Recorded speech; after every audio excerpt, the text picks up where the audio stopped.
Ladies and gentlemen, welcome back to another video with Swagglehos. And in this video, we're taking a look at Go Collect's hottest trending comics for the week of March 26th. Another Monday, another week, another hot list. But before I get into it, if you guys could drop me a like, comment, subscribe if you're enjoying the content, helps support the channel doing those things, I would appreciate it. Of course, my Kickstarter, Sanity, Rise of the Occult. There's only 10 days left on this campaign. We've met our goal, but there are still lots of great tiers, lots of great comic books to be had. I'm very, very excited about this one. Hopefully you guys consider backing. Link in the description. But let us get into the list here today. Of course, this article is written by Matt Tuck. I will put a link in the description for you guys to check out, but of course, I will break it down for you as well. And coming in here at the number 5 spot is a very cool book, one that has definitely been on the list before, but as you can see, now it is in the 99th slot, new to the list this week. Of course, I'm talking about Amazing Spider-Man number 18. And what is the significance of this? Well, of course, this is the book that came out in 1964, written by Stan Lee and drawn by Steve Ditko, that would feature the first appearance of Spider-Man's best friend, Ned Leeds. Now, like I mentioned in the setup, this has definitely been a book on the trending Go Collect list before. It's definitely been a book that has been hot and cold over the course of this last, couple years or so. And one of the reasons for that is that there's been so much speculation that the actor playing Ned Leeds in the Spider-Man movies was maybe going to transition to the Hobgoblin character and play the villain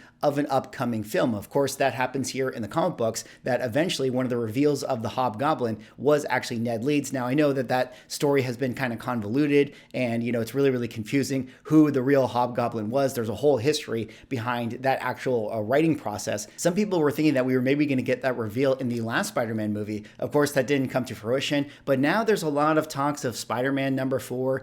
People are thinking that Spider-Man is going to play a role in the Avengers Kang Dynasty film, so we're going to get another solo Spider-Man movie. And, Hobgoblin is one of the rogue gallery of characters that has not yet made his way onto the screen, so a lot of people are thinking that he might be next. And of course, this right here, being Ned Leeds' first appearance, is a very, very attractive book for a lot of speculators, but also a lot of collectors, because now here in 2023, people are looking to finish their runs. And Amazing Spider-Man number 18 is a very, very important book for the series. But as we dig into the numbers for this one, let's take a look at some of the values here. CGC Census has this at 2,223 copies on the universal graded list. Probably not a book that is typically slabbed as much as some of the other ASM keys. 9.8s have 6 on the census. Hasn't been a sale in quite some time, so let's go down here to the 9.4s. 26 on the census. 30-day moving is 2,700. And you can see that this has been a book on the slow uptick over the course of the last, 20 years or so. All the way back in 2002, it was a $1,600 book. Now today, it's a $2,700 book. It's a very, very specific type of collector that is looking to have, that top of census. 7 O's, 30-day moving, 570. And then down here at the bottom, 4 O's, 30-day moving, $200. And you can see, generally speaking, when you get to the low-grade versions of this book, they kind of hover around that $200 range. And I would say that that's pretty accurate, because when you go onto eBay looking for raw copies, they do still float around that $200 price point. All right, let's move on now to the 4th hottest trending comic of the week. And the 4th hottest trending comic of the week is a cool one to see.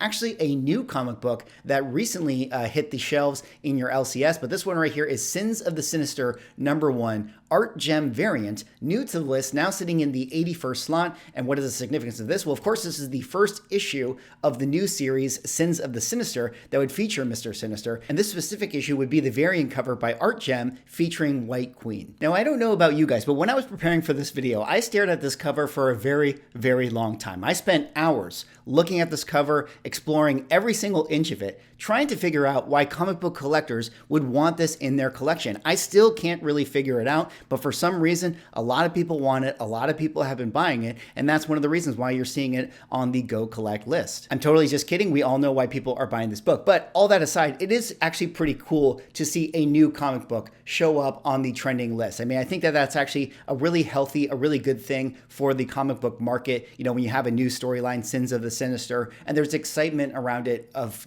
people who just want to read the story. They're really excited about the possibility of doing a cool, Mr. Sinister storyline in the X-Men universe. And, it might take a very sexy Art Gem cover to get people to actually pull the trigger on some of these books. But either way, hopefully they open up the book and actually read the story, and they might actually enjoy it. And we really do need new comic books to sell out there in the market, because that's how you bring in the next generation. And as we dig into the numbers for this one, let's take a look at some of the values here. CC Census has this at 100 177. Not too many. You know, it's a new comic book, just recently came out. 9.8s are selling around the $63 range, which of course, you know, this is kind of following the new comic book trend where pre-sales probably around that $70 price point. You know, they start to hit the secondary market. People just kind of want to move on with their copies, and then they go down to like the $60 range. You know, you see a couple here, 48, 46, 55. So not a very, very expensive book, because when you go onto eBay looking for raw copies of this thing, typically you can see them being sold around that $10, $15, maybe $20 range. All right, let's move on now to the third hottest trending comic of the week. And the third hottest trending comic of the week is a goodie. This is a classic book right here. But of course, I'm talking about Marvel Team Up number 141, new to the list this week, now sitting in the 80th slot. And what is the significance of this? Well, of course, this is the book that came out in 1984, written by Tom DeFalco, that would feature the second full appearance of the symbiote suit on Spider-Man. Now, I say this second full appearance a little in jest because there has been a lot of sort of controversy around which, you know, particular book has the actual first appearance of the black suit. There were a lot of different titles going on around this time, you know, when Spider-Man was going on, and they had, you know, the symbiote suit, you know, make its way into the publications. You have ASM 252, you have Secret Wars number 8, you have this book right here, and then there's actually a Spectacular Spider-Man number 90 that also is tied for the second appearance with the symbiote suit with this one as well. And there's just been a lot of different, you know, books that people were picking up around this time. But either way, all of these books have been very important to the symbiote suit history. And this right here has become kind of a legendary, iconic cover, one that has actually been homaged a few times for new comic books. And a lot of people are really excited at the possibility of when we do get that Spider-Man 4 movie. It does seem like they might be setting up a storyline with Spider-Man actually getting the black suit. That is something we haven't really seen in the movies yet. But as we dig into the numbers for this one, let's take a look at some of the values here. CGC Census has it at 4,519, which actually makes this book a little more rare than ASM 252, but maybe it's the case that people don't send this one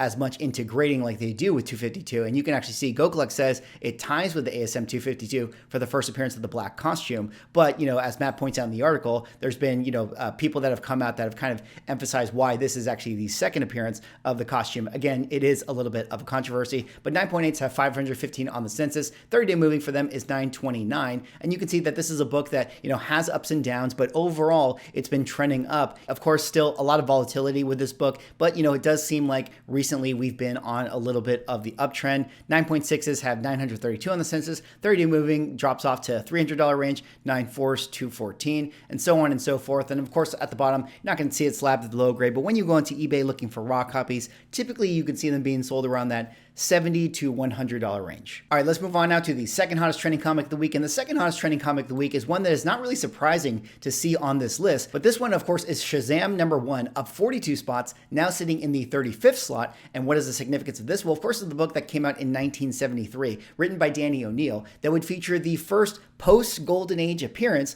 of the character known as Shazam. Now, of course, you guys know this character. He made his debut in the Golden Age, known as Captain Marvel, but then later, you know, due to rights, and Stan Lee would take over the Captain Marvel, you know, rights by getting the license or whatever the history was, and then later he would be rebranded to Shazam. So there's a kind of a weird, funky history with his name and what it sort of means within comic books, but this would be a Golden Age character that DC would bring back into the Bronze Age, and this effectively would be his, you know, new first appearance. Now, as I'm sure you guys know, with the other week we had the Shazam 2 film, Fury of the Gods. It definitely did not hit sort of the box office numbers I bet that Warner Brothers was hoping for, but generally speaking, it did seem like a lot of people enjoyed the film for what it was. You know, it's just kind of a fun, harmless, good superhero movie, and people really seem to enjoy it. But one of the problems with it is I don't know if Shazam is a big enough character to carry his own movie franchise. But either way, that didn't stop collectors from buying this book. I mean, you're not going to really be able to afford his original Golden Age first appearance, so for a lot of people, this is the book to get. And as we dig into the numbers for this one, let's take a look at some of the values here. 4,476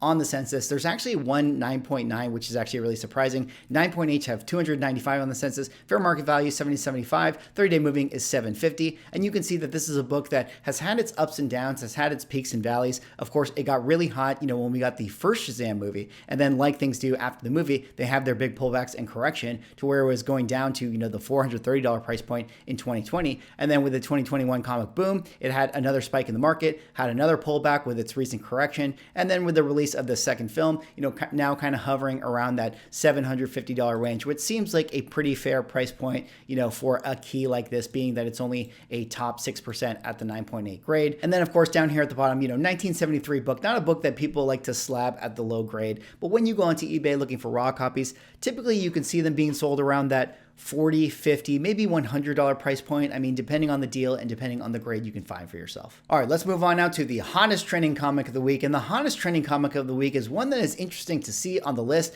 but a classic Spider-Man book. This one, of course, is Amazing Spider-Man number 121, new to the list this week, now sitting in the 34 slot. And what is the significance of this? Well, of course, this is the book that came out in 1973, written by Gary Conway, that would feature the classic storyline, The Death of Gwen Stacy. Now, outside of this book being one of the all-time great Spider-Man stories, Matt points out in the article that we are about to get a what-if series that would feature Gwen Stacy surviving and Spider-Man dying, and that might have created a lot of interest in comic book collectors sort of revisiting this book. You know, anytime you have kind of new comic events doing interesting things with popular characters or old characters, that can actually have effects in the market as well. Even comic books can kind of, cause speculation to happen within comic books, which is actually how it used to be before we had all of these movies. But this book right here has always been a popular one amongst comic book collectors. Of course, it's an ASM title. People are always going to want to collect this thing. And with the success of Gwen Stacy as a character going into the Spider-Gwen sort of mythos, although that's a multiverse thing, I think that has brought, a lot of attention back to this book, still making it very, very important for people that want to have something that is related to the Spider-Gwen character. And as we dig into the numbers for this one, let's take a look at some of the values here. CGC Census has this at 6,481. I think that number is a testament to how many people actually love this book and want to actually have it, protected in a slab. 9.8s have 79 in the census. Fair market value says 8,500, although I don't really know how accurate that would be. There hasn't been a sale in over a year. Last sale was actually 6,800, but let's take a look at the 9.4s right here. 9.4 is 386 on the census. Fair market value 1,900, 30 moving 1,785, and you can see that this is actually a book that has been kind of, volatile, but overall on the trend line has been going up and up and up, has had pullbacks, but recently, last couple sales have been really, really hot for this thing. So interesting to sort of see that. Of course, this is the type of book that people would like to have in those high grades, being that it's a little bit higher on the census because it's Bronze Age, but, again, people really prefer the high grades for this era. 7.0s, 590 on the census, 30-day moving around the $380 range. And then down here at the bottom, not going to always see it slabbed at the low grade because it is a Bronze Age book, but when you go into eBay looking for raw copies, typically you can see them being sold around that $200, maybe $250 price point, depending on the deal and depending on the grade that you can find for yourself. Anyways, that's all I have for this video. Those were Go Collect's hottest trending comics for the week. Let me know what you guys think. Do you guys have any of these books? I went to WonderCon this past weekend, got a lot of cool content coming out for you guys. I did my classic talk to dealers thing, so I think you guys will really, really enjoy that. I got picked up some really, really big books that I'm excited to share with you guys. Kickstarter, still live, 10 days left. Consider backing. I think you guys are going to like it. Anyways, like, comment, subscribe. See you all in the next video.